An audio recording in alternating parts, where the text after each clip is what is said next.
Welcome to the Slop Farm. Enjoy the video. In this video, I will explain how to make ramen healthier. To begin, focus on significantly reducing sodium, adding plenty of fresh vegetables, and incorporating lean protein.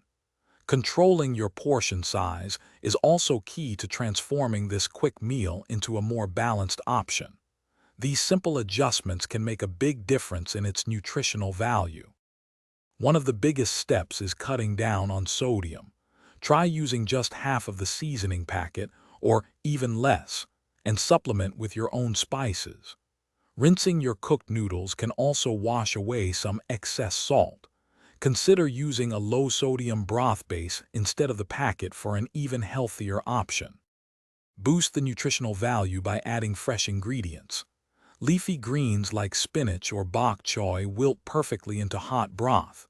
Colorful vegetables such as sliced carrots, bell peppers, or mushrooms add vitamins and fiber. For protein, consider lean chicken, shrimp, or tofu, and a soft-boiled egg is always a great topping. Smart preparation makes a difference. Cook your noodles separately, then drain them before adding to your healthier broth.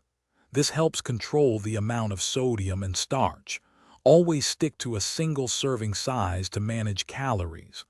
Also, skip adding extra fats or oils to keep your meal light and nutritious. Thanks for watching. Consider subscribing if we helped you today.